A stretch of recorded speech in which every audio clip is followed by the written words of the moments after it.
Thanks so much for joining us here at 11 o'clock. I'm Dustin Grove. Scott has the holiday off. The sounds of fireworks heard all over the city tonight, but some sounds near Eagle Creek Park were not fireworks. They were gunfire. And in just the last couple of hours, police confirmed 2 men were shot. Our Logan Gay was at the scene for us earlier tonight. Logan, do they have anybody in custody? Well, Destin, police tell me they have detained at least 3 people. They're not calling them suspects, but people of interest. So for now, no arrest.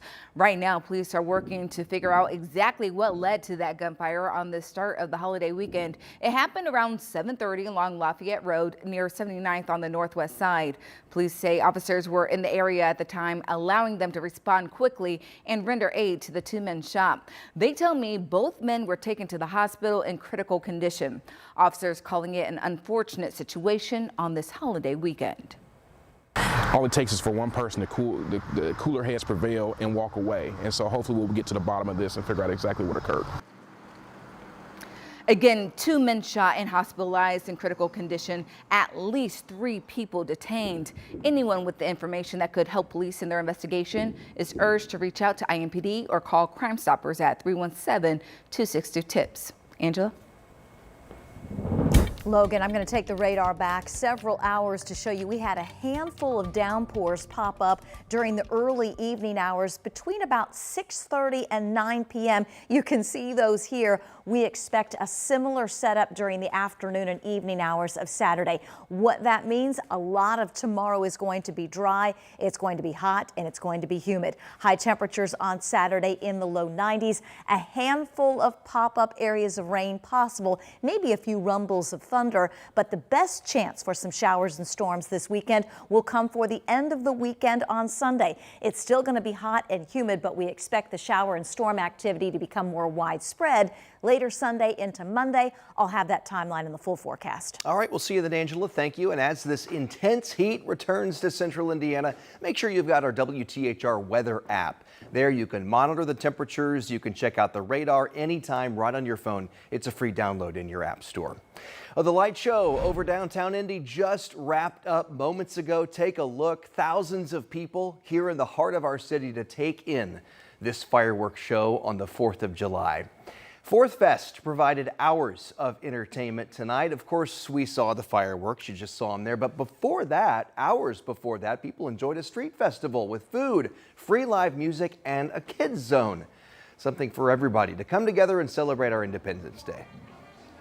4th of July, I mean, for us, it's unity and celebrating, you know, your hometown roots in this country. I mean, we all want to be together, I think. So it's together for me. That's what it means. Yeah. It's the day of freedom, you know, Independence Day. So we're out here just to celebrate as a community and for all of us to just enjoy our independence.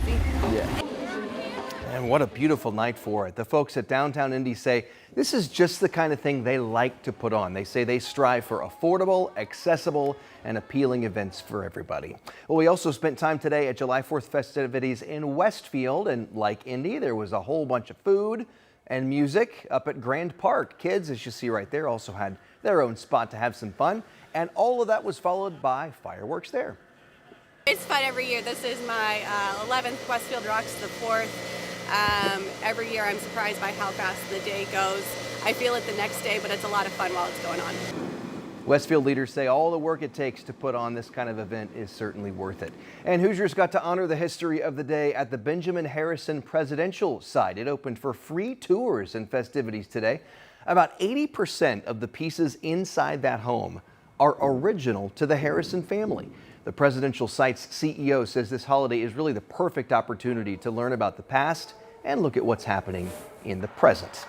And so let's do that. At the White House just a few hours ago, President Trump signed his sweeping domestic policy bill. He urged lawmakers to get it to his desk by July 4th.